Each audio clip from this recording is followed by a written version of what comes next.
Welcome to Becoming Limitless. This is the podcast for entrepreneurs who want to optimize their brain and their body with biohacking. I'm going to teach you how to eliminate brain fog and upgrade your health so you can have more productivity, energy, and growth in your business. I'm your host, Tanessa Shears. Let's jump in. Welcome back to the Becoming Limitless podcast. I have such a good episode for you today. If you are an entrepreneur and you have ever struggled with comparing yourself to other businesses you see online or on Instagram, or thinking that you're not good enough, or you're not doing it right, or you're not getting enough done, or you're moving too slow, then this is an episode you're going to want to listen into. I have invited my friend, Dr. Robyn Graham, onto the show today. She is a business and marketing and life coach that works with entrepreneurs specifically to help them build personal brands, overcome mindset barriers, create brand marketing strategies, and take intentional, effective action for long-term success. Now, I don't know if it's just become more prevalent lately, but I'm having a lot of discussions with clients about perfectionism and about beating ourselves up and saying we're not good enough if we don't get things done and that people aren't going to like us, and having that scarcity mindset behind, putting yourself out there and fear of being judged. So on today's episode of the podcast, Robyn and I get into a really good discussion, not only about mental health and entrepreneurship and what is creating anxiety in so many of us, but the different thought processes that we, both her and I, take clients through to help them really alleviate the perfectionism. We actually talk about a really cool example that you're going to hear called the Ferris wheel example, and it is the best visualization to explain what is happening when we have anxious thoughts that create spinouts and spirals. It is so good. So if you deal with perfectionism, if you feel that anxiety and overwhelm and stress are drowning you and really ruining the experience of your business and distracting you from taking action on your health and being the best, most energized, well-rested, healthy version of you, you're going to want to tune into this episode. So without further ado, let's jump into this episode of the Becoming Limitless podcast. Welcome back to the Becoming Limitless podcast. I have Robyn Graham here today, and we're talking about something that is so prevalent in so many of the entrepreneurs that I work with. And that is this sense of anxiety and overwhelm, and how it really feels like it's affecting so much of like our experience of our life and the quality of our, how we show up in our business. So what I am bringing Robyn on to talk to you guys about today is different ways that we can use our anxiety, work with it, and also things to help keep it feeling like you have a hang on it, a management of it. So I will allow Robyn here now to come on, introduce yourself, tell us who you are, what you do, who you help, tell us all the things. I'll tell you all the things. First of all, thank you so much for having me, Tanessa. It's an honor to be here with you and to share, especially related to anxiety and mental health, because it's something that has been a significant part of my journey. I am a certified brand strategist and a certified master Christian life coach, and I help female entrepreneurs create really strong personal brands and a brand marketing strategy so that they can build a solid foundation for long-term brand and business success. And I teach them the tech, tools, systems, processes that go on behind the scenes so that they don't have to navigate that all alone. And we work very heavily on mindset and navigating those mindset barriers. So when I'm working with my clients, like one of the things that we talk a lot about is how can we manage those extraneous sources that come in every single day to derail us and cause us to be in a place of doubt, comparison, imposter syndrome. How can we limit those, but also how can we navigate them on a daily basis proactively to believe in ourselves, have confidence and certainty in everything that we're doing? Yeah, I love that marriage of strategy and mindset. I find that if we go too heavy into the strategy, we end up in the overwhelm and the anxiety. I'm very much the Yeah. same way. It's like, yes, here are the health habits that you could do, and here are the biohacks, but there's the coaching component of implementing it and what happens when things go wrong and we doubt ourselves. Like what are the biggest things that you notice your clients dealing with anxiety or overwhelm about when it comes to their businesses? It depends on where the person is in their journey when they come to me, whether they're just starting out or whether they're, already a six-figure plus earner. And there can be some discrepancies there, but one of the most common things that I see is that they're looking at what everybody else is doing, and that's causing them to doubt whether or not they should even be doing what they're doing. They start questioning whether they can provide value because somebody else is already doing this. They forget that their journey, every single step of their journey, every experience that they've had has brought them right to where they are to have the expertise that they have to be able to serve who they're meant to serve. And that the people that are out there with the problem that they solve that are just waiting for them to come into play because they want their personality, they want their experiences because they are having similar experiences. So it's, that comparison, the doubt of the value they'll provide. And really almost, I think imposter syndrome is one of those things that it's almost something that's overused now. But I think it's because of social media, because you see so many things on social media and you think you have to do everything that everybody else is doing.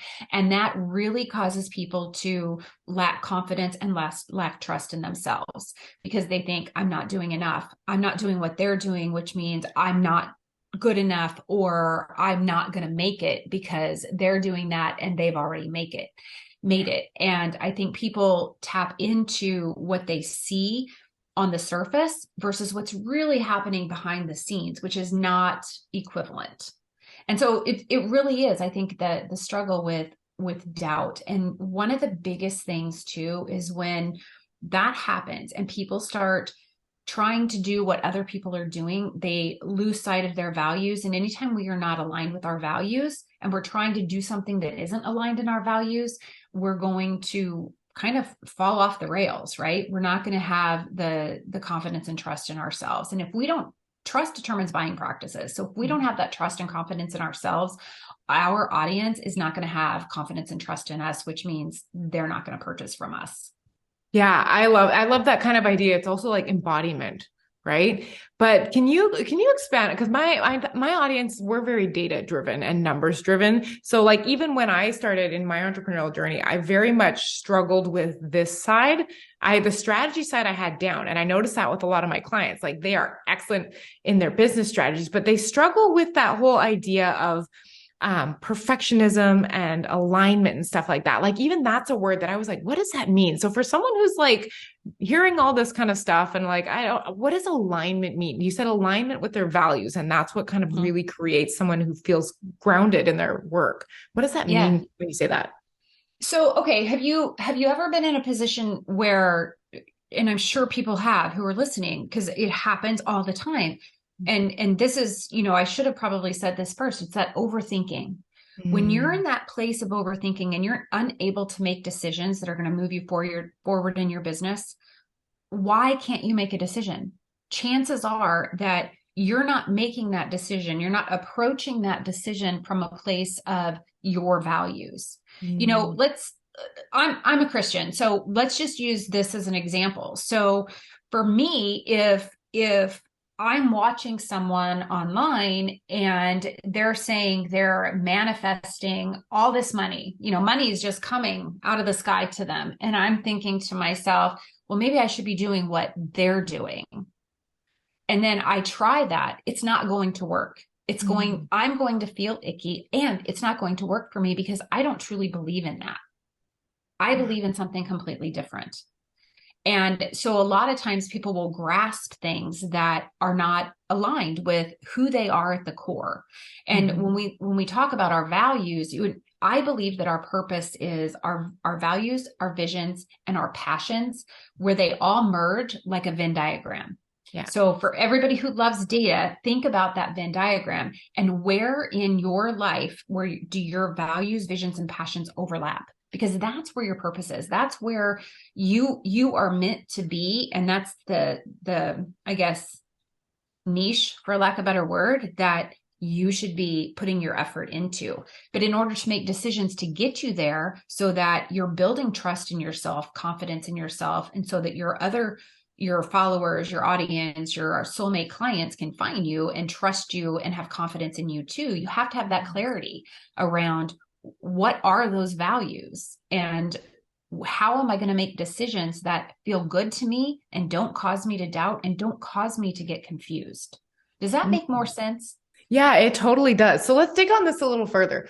How do you figure out what your values are? Is it a process of like trying them on that doesn't fit? Like, how do you dig into that and discover them? Here, this is what I loved. This is what I have my clients do. It's an exercise we do from the very beginning. So if you have not done this exercise, I highly encourage everyone to take a couple of hours and just sit with this. So you can Google online, you can Google a list of core values. The one I particularly love and I always share with my clients is James Clear. He's the author of Atomic Habits. So he has a list, he's narrowed it down to like 50 core values. Review that list and don't take any length of time at the beginning. Just whatever words resonate with you, write them down. You may have 15 or 20 words that resonate with you as, oh yeah, I'm that. Yeah, that means something to me.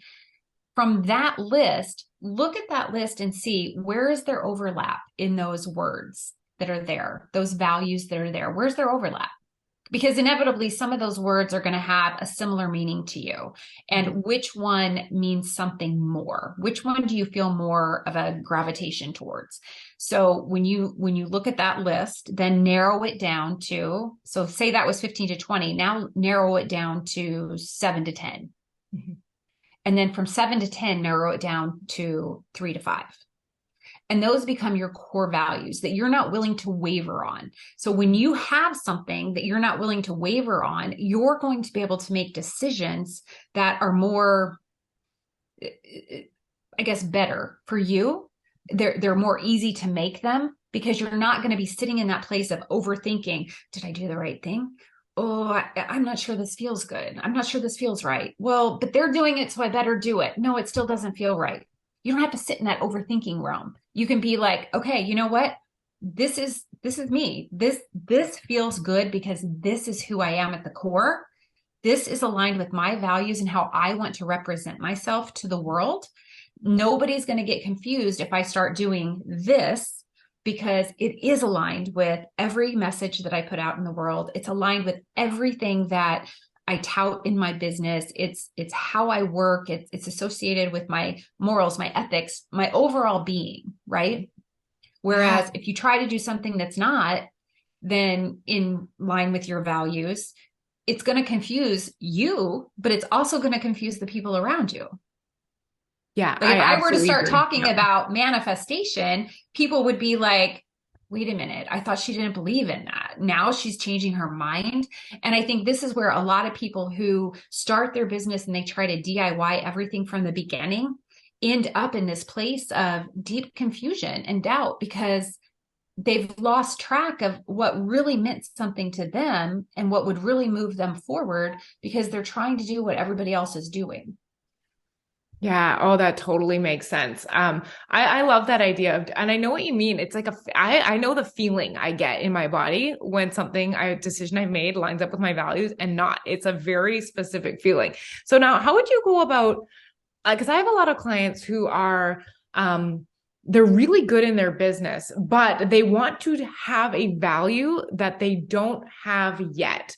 So maybe it's something along the lines of they want to learn how to follow through on what they say they're going to do more often. And they want to develop a value that they don't yet have. Do you have a process or an idea for how they can go about that? So our thoughts produce our results, right?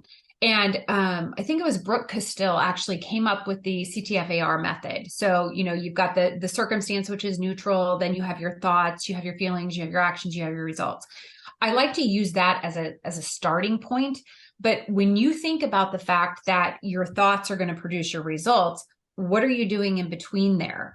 And so if you have an idea in your head that you want to be X, Y, or Z, then you have to actually adopt the thoughts that are going to get you there to be that thing, that person, that being that you want to become.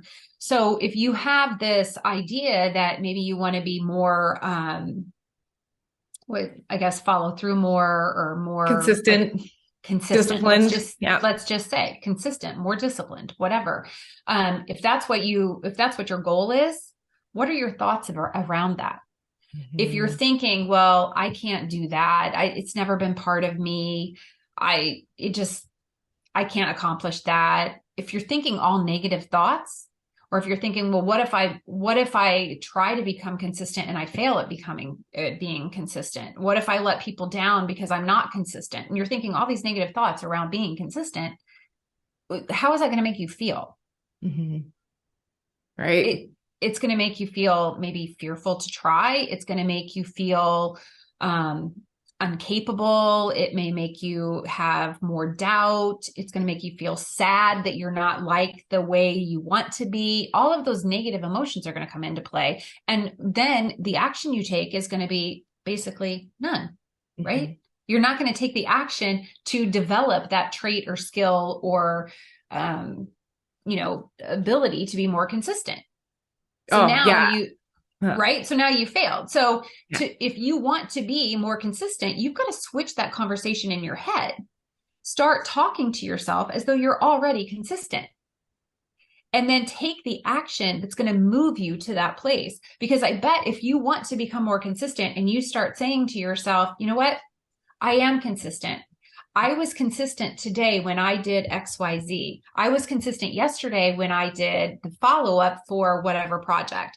I was consistent when I brushed my teeth for 2 minutes this morning, and I've done that every day of my life. Find those areas in your life where you've actually been consistent. I bet you've been consistent in how you've disciplined your child. I bet you've been consistent how you drink your coffee every day. Start identifying those ways that you already are consistent. How does it make you feel when you think about those ways that you're already consistent? I love that. It's going to make you feel confident. And then you're going to take more action to become more confident because you believe in yourself. You believe in your ability. You believe that you can be consistent. Yeah, I love that. We take very much the same approach. I find that a lot of us try to become consistent or disciplined or whatever, like only by changing the actions we are taking. And we're like, well, these are the actions of a consistent person, so I'll just do that. But meanwhile, in their head, they're still going through this whole cycle of like negative thinking. And I always say your results are a reflection of your thinking. So if you're inconsistent, you're just generating results that are swapping back and forth between old thoughts and new thoughts. And it's really more of a barometer between how much airtime you're giving the thoughts of who you want to be versus the thoughts who you currently are. And so if you're listening to this now and you're trying to be, let's just say you're trying to eat more whole foods for lunch, and you find that you're just focusing on that, but the whole time you're thinking, I hate this, I don't have time for this, I guarantee your result that you're trying to avoid will return. I love what you said. We are very much on the same boat as that. Yeah. And Tanessa, in my book, for some people, they think of having to do this model. I do this model all the time. Like I'll do this model, say I want 20 people in a group program. I'm going to do that model around 20 people coming into that group program. How am I going to make that happen? Right? I'm not going to make that happen if I'm sitting there thinking, what if nobody signs up? What if nobody thinks this is going to value? What if nobody likes me? What if my message isn't clear? What if? I'm not going to get anywhere.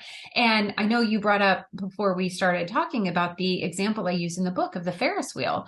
And what happens when we're thinking, especially if you have any element of anxiety in your life at all or in your being, if you think of a Ferris wheel, you go to that Ferris wheel and you're expecting, oh, okay, it's going to go slow and it's going to let people on. And then it's going to keep going, but it's going to go slow until everybody's on. And then it's going to start going really, really fast. But eventually it slows down and then people can get off, right? Well, with anxiety and with all these negative thoughts, your brain is like that Ferris wheel. All these negative thoughts are going in a circle and they just keep going and going and going, but it doesn't slow down. It's like it's stuck on that fast pace of negative thoughts and it's not letting any positive thoughts in and negative thoughts off. And so another way to look at this, if you find that model a little bit challenging, is I have what I call my 5 C's, and it's based on cognitive behavioral therapy. So if you can catch those negative thoughts, challenge them, which is basically what we did when we said, wait a second, where in my life am I consistent? Or would Tanessa think that I'm not consistent if I asked her? What would somebody else who knows you, loves you, trusts you, think about these thoughts you're having about yourself, no matter what negative thoughts those are? And then change them. If any of those thoughts are, if you can say that, nope, nobody else would say that about me. No, this is not realistic. No, this is not really rational. No, this could not be held up in a court of law. Change those thoughts, because the more you actively change those thoughts, then the more confident you're going to be, right?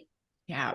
Oh, I love why I love the example, especially the way you explained it of this Ferris wheel. You know how you said like it goes slow while one person gets on and then the next? It's literally like you have an anxious thought, like I'm running behind.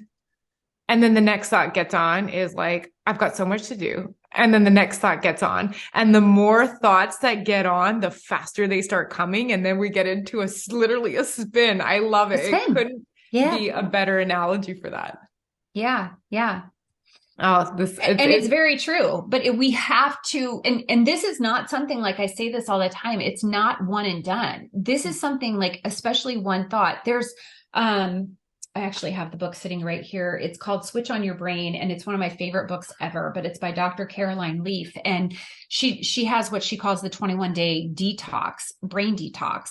And it literally takes, sometimes you can do a 21-day cycle to change this thought, but it could still resurface, because that's our brains. And you know this because of the fight, flight, and freeze mechanism in our brain, fight or flight. Yeah. In the limbic brain. And so when we have all these negative things coming in at us, or when we sit and ponder all these negative things instead of switching them to positive, we're going to stay stuck. We're not going to move forward. So no matter what you're doing, if you're sitting there online looking at what some other entrepreneur is doing, and it's causing you to feel doubt, shut it off, get away from that, turn that off and walk away from it. Because otherwise, if you don't immediately start changing those thoughts, you're going to be stuck in that cycle of negative thoughts, doubt, fear, maybe, inferiority, whatever it could be. And then you're not going to take the action that you need to take that is going to move you forward for your business. And I like to talk about it, if we have a purpose or a calling on our heart, somebody else has that need on their heart. And it's like a magnet, the more you put yourself out there, the more people are going to find you. But if you're sitting in a place of confusion and doubt, nobody's going to be able to find you. Oh, I like that idea that like when what you put out attracts as well, right? It's like that magnetism. Yeah. It's another way that you talk about it. I went to speaking because we've been talking about, if you guys are all like, what is this model they keep referring to? There is a life coach and her name is Brooke Castillo. And if you've been one of my clients, I guarantee you I've sent a podcast to you from her show. She has a show called The Life Coach School. But I was recently at a coaching event that she held a couple of weeks ago called Life Coach Live. Mm-hmm. And she was coaching this woman, and I had the most profound aha about anxious thoughts. And she was going on like, well, what is it that you're thinking? And let's just use my thought that I was experiencing of like, I feel really behind right now. And she said, well, to the woman she was coaching, she asked her like, well, why would you want to continue thinking that? And the woman was like, well, it's just so hard to let go of. Like these thoughts, they take time to process out. And she said something in this like that, because I literally just coached a client on this yesterday. Well, she said, well, it'll take about 3 months to get rid of this thought. Yeah. And what Brooke said to this woman is like something that profoundly hit me. And she said, that's just a thought, that it will take 3 months to get rid of this negative thought, or that I need to do even a detox, or that I was like, hold up. Cause I've always been like, we need to, process these thoughts, but you can just stop thinking them. This doesn't mean those automatic negative ones don't like pop. Here I am. You've thought me so many times, but I think there's a difference between that thought popping in and getting on the Ferris wheel. Like I was like, wait a second. I can just say, no, I'm not behind. I set my expectations for what behind is, and I'm not complying with this. I am not getting on that Ferris wheel. Do not admit one, no ticket for me. And in that moment, I was like, what if I've been telling myself that it takes time and this big effort and this whole thing, which honestly stopped me for a long time from getting into thought work? It's just like, I don't have the time to work on my brain to get rid of this one thought for 6 months. And in that moment, I was like, I'm just not going to think I feel so behind again. And it's not that it hasn't popped in. It's just now I'm like, nope, we don't think you anymore. Like, bye. And I found that that really helps. It does. And when you really think about that, you became an entrepreneur for a reason, because you wanted to be your own boss, because you wanted freedom of lifestyle, of work. You wanted more work-life balance, whatever it is. Mm-hmm. You put those stipulations on yourself. You put that expectation on yourself to, have everything done at a certain time. Is there really anybody that is waiting for you to fill a deadline? Probably not. And if they are, I guarantee if you say to them, listen, as long as it's not an urgent matter, you can say to them, listen, XYZ happened this week, or I'm just, you know what? I wasn't able to get to that. Nobody is going to cut off your head for that. You actually have this job, this role, this business as an entrepreneur for freedom. So don't beat yourself up over the fact that you think you're behind and somebody's going to judge you for that, because the reality is nobody else is paying attention to you. They're only in their own heads thinking their own things. But it is truly amazing how, we have free will. We have free will to choose. We get to choose what we think. So if we're sitting in a place choosing those negative thoughts, all you're doing is hurting yourself. You're hurting yourself, and you're hurting every single person around you. So if you are thinking to yourself, well, I don't have time to change my thoughts. I don't have time to do thought work. I don't have time to do mindset work. Well, think about the people that you're affecting. Think how you're influencing the lives of the people around you, or the relationships you're in, by sitting in these places of negative thoughts. Because anytime you have a negative thought, and then that tends to increase your level of anxiety, what's going to happen? You're going to be irritable. You're going to be moody. You are going to react to situations and things people say to you much more negatively than if you were to do the thought work and have more positive thoughts, because every ounce of energy in your cells is going to be more positive. Yeah, I love that. And I think that doing that work, that self-coaching work, and by self-coaching, if you're really not familiar to this world, some of these words are but self-coaching literally, it could be as simple as a thought dump, or a brain dump, or a download, or whatever you want to call it, where you write all your thoughts and just see what's going on in there. That's one way. But that's why I always have a coach, because I find I do it with my clients. My coach does it with me. You can't see some of the things and beliefs that you hold so deeply that you just consider them as facts. I actually, 2 days ago, I just hired a coach because I was on a consultation call and I was watching the coach explore my brain, and he pointed out something to me that I have never seen. He's like, it's really interesting. I've noticed this in situation A, B, and C that we've talked about today. But when you make a decision, you insert a time gap where you tell yourself, I just need this gap to make a full decision instead of just trusting your original decision. And I started looking in my life and I was like, I do this so many places. I insert this unknown amount of time between when I decide and take act. If I just acted when I decided, how much faster could I move on my life if I wasn't sitting there telling myself I needed more information, or I'm just going to check on, I want to wake up and see how I feel. And not that it's always a problem, but I just find that's the gift of coaching, is someone to be like, did you notice this thought that you have in these areas and it's creating your result? Do you still want that now that you see it? And I was like, no, take it. Goodbye. I made my decision that night. I was like, I need this coach because they see things that I don't see. And that's why I'm a huge fan of coaching. Yeah. And it's so true. I mean, even as a business coach, there are so many mindset things that hold people up from taking action. Mm-hmm. And a lot of times it is that overthinking. It's putting in well, I can't do that until I do this. But there's That's no what I had. That was rationality. my thought. There's no rationality to it, right? There's no reason to say that. It's just a thought that you have recurring over and over in your head. And who knows where that came from. And a lot of times there's like just old triggers that may be causing these thoughts to come into play. You don't always know the reason why, but the one thing that is for certain is that when you have those thoughts, they hold you back from getting to that next level, whether you're starting or you're growing and scaling. They hold you back. So if you want to move forward, you may need business advice, but you also need to recognize where it's the mind holding you back, not necessarily the things you're doing in your business. But what happens is if the mind is not right, the things that you're doing don't have the right motives. They don't have the right energy. They don't have, you don't have clarity around them. And so they're not intentional and they're not effective.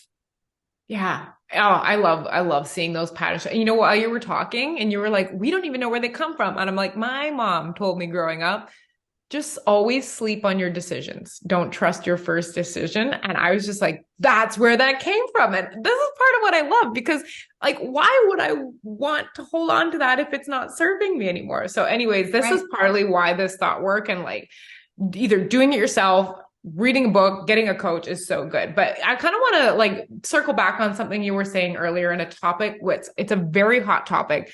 I find that 75% of my clients at minimum are struggling with perfectionism, debilitating perfectionism, where that comes with, beating yourself up, telling yourself you're not good enough. Like, can you share a little bit maybe about your experience coaching that and where you like to start with someone who is just in overwhelm and anxiety from what they are labeling as perfectionism?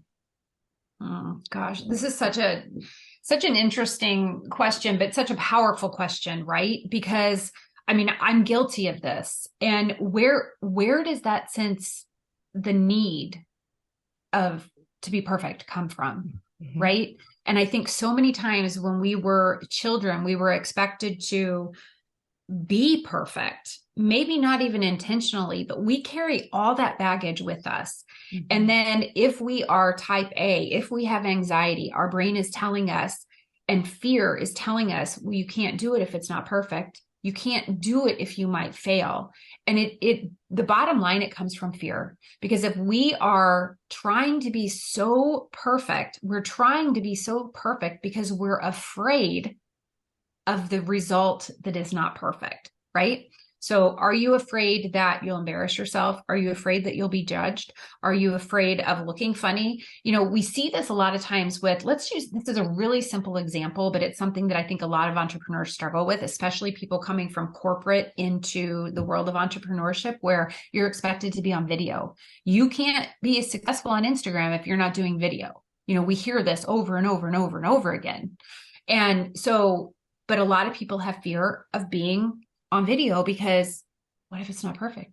What if their makeup isn't right? What if their hair isn't right? And you'll see it. You'll see people who will not come on camera unless they look perfect. Mm-hmm. Well, who is that for? Is that for someone else? Because your ideal client is going to accept you as you are, who you are, how you are, why you are who you are. They don't need you to be perfect, because when you think about that perfectionism persona that you're exuding, that's intimidating, right? You're intimidating people because now they're afraid that they're not worthy to work with you. So if you could take that perfectionism hat off, even for 5 minutes, and just look at yourself as you are and think of the fact that if you take one step forward, and even if it's the wrong step, what is the worst thing that's going to happen? Mm-hmm. You might make a mistake, but you're going to learn from that mistake. And you are going to get farther from learning than from trying to be perfect and waiting and holding yourself back until something's perfect. I love to use this example when my husband and I first got married, he had some student loans, I had some student loans, and we bought a house, and it was like people kept asking us, well, when are you going to have kids? When are you going to have kids? And I'm like, well, we got to do this. We got to do this. We got to do this. We got to do this first, And my father said to me one day, he goes, if you keep waiting until it's perfect, it's the perfect time, it's never going to happen. So for anybody struggling with perfectionism, think about that. If you keep waiting until the time is perfect, if you keep waiting till you're perfect, it's never going to happen. That is so true. And I think like what you said is it is fear of feeling something, humiliation, shame, guilt. There's usually a fear attached to that. So 100%. Do you have and I think partly getting past these blocks is being willing to feel those really uncomfortable emotions of humiliation or shame.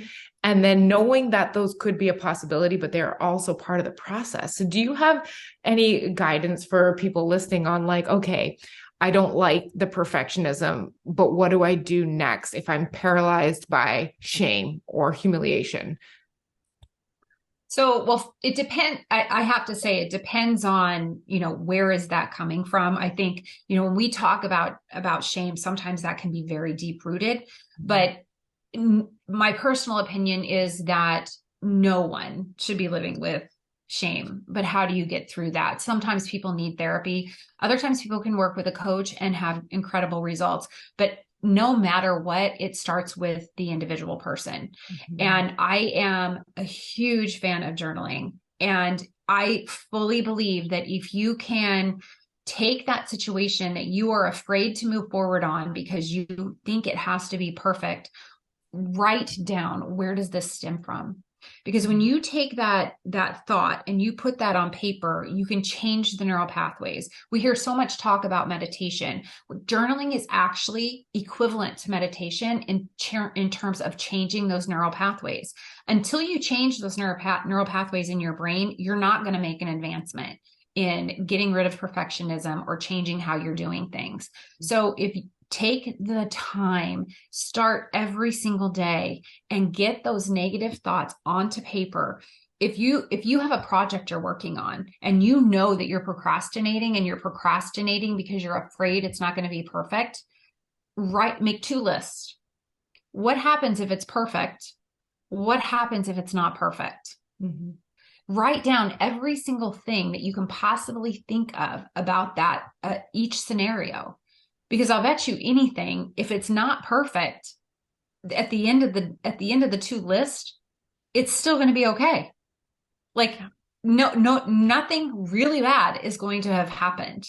And I think anytime, and let's use this as an example, because I think a lot of people this happens a lot around launch time. And I actually just had this experience with my coach because I'm launching a group program in January. It's the first group program I've ever launched. My goal is to have 20 people in this group program, right? Because I don't want it too big, but I think 20 is a great number for many reasons. Well, all of a sudden, when I started the pre-launch this week, I started to panic. So I was telling my coach this and she goes, yeah. She goes, of course, this happens to everybody. And so I sat down and I journaled around, okay, can I get 20 people in this program? Of course I can. There's thousands of people that are waiting to work with me. Switch these thoughts. And even if they sound a little extreme and a little grandiose, the more abundance you think you have, the more abundance you're going to create, right? Because your thoughts produce your results. So if you're sitting there thinking from a place of lack, you're not going to take the intentional action that you need to get the results you want. It's not about manifesting. It's about thinking the positive thoughts and taking the steps the right action to get you to the results. So if I sat there and thought, oh, nobody's going to buy this program, nobody's going to sign up, this is going to be so embarrassing, what's going to happen? I'm not going to publish the emails. I'm not going to post on social media. I'm not going to do the lives.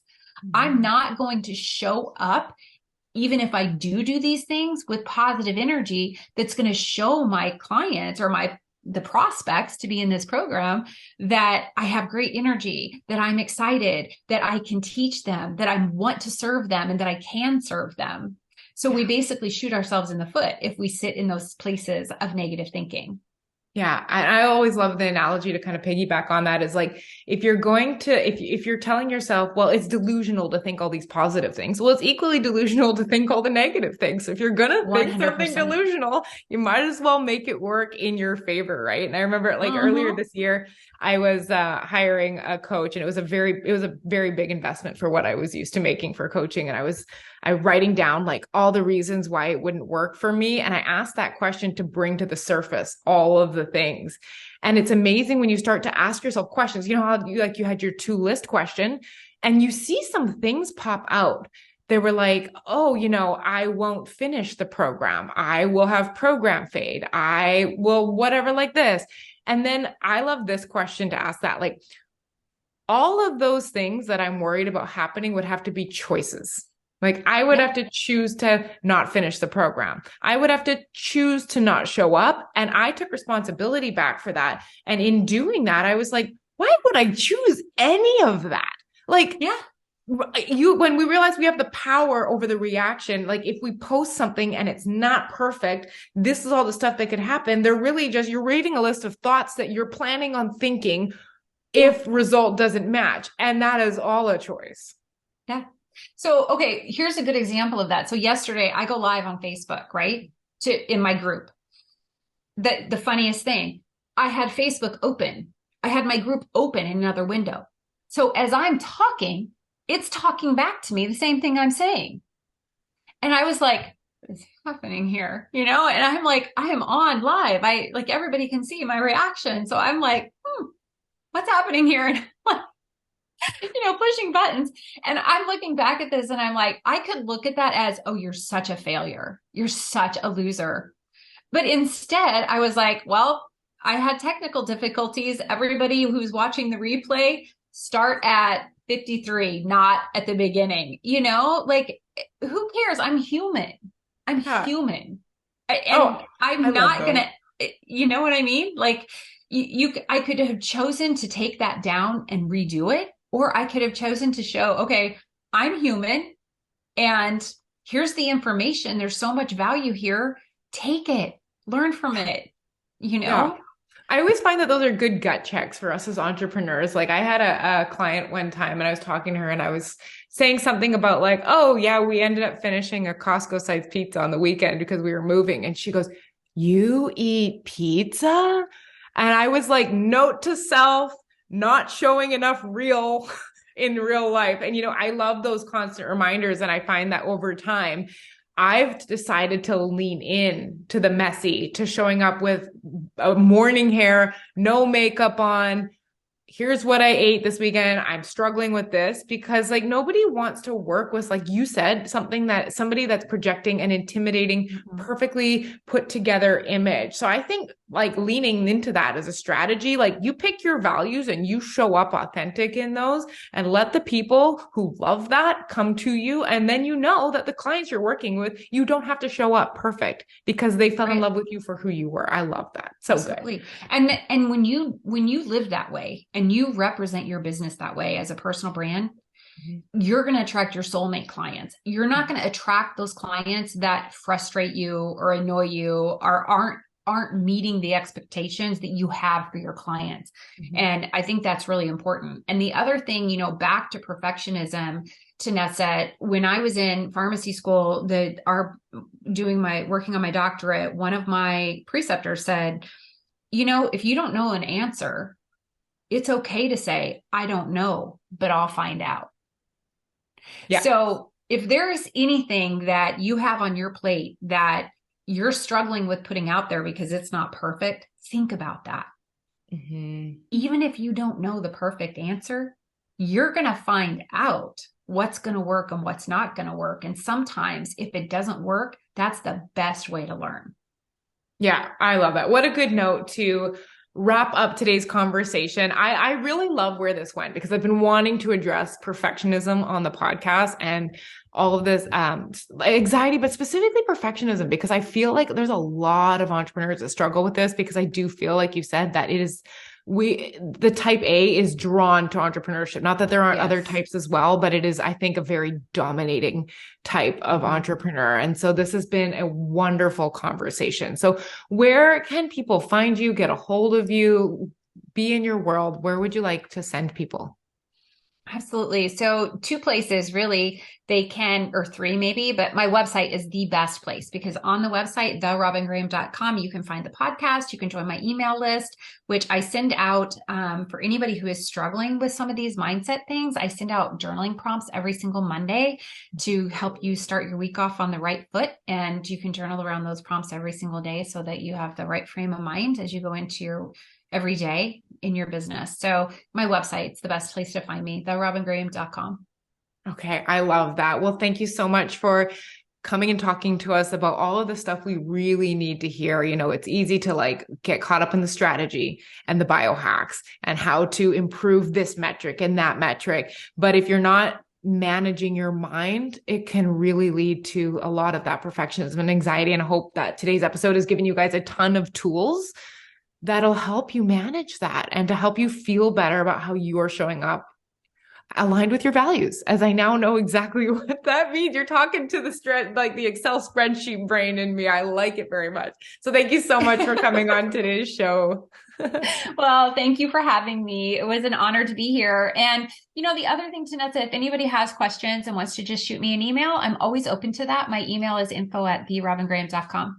Perfect. I love it. I'll make sure to put that in the show notes if you're looking for any of the books, links, anything we talked about today. So I hope you guys have a beautiful week and we'll talk to you next time. Bye.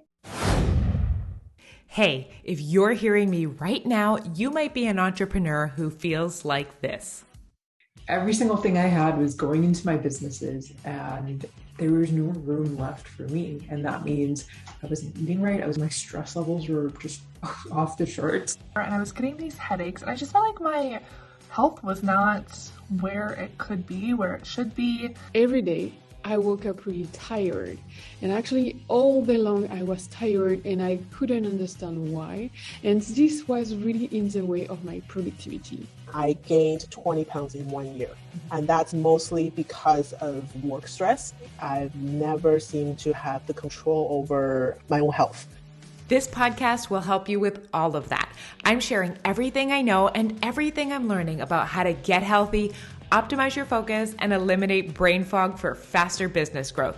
But if you want someone to take all of these strategies, create a simple plan, and help you bring it to life with weekly coaching, I'd love to work with you in my Becoming Limitless program.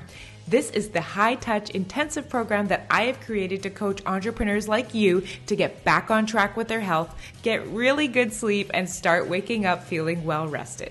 The biggest impact was really around overall well-being and sleep. So I started tracking my sleep and it was very data-driven what we did. And I saw measurable progress and improvement week to week, month to month. Now I prioritize sleep. I have my whole family on a better sleep schedule.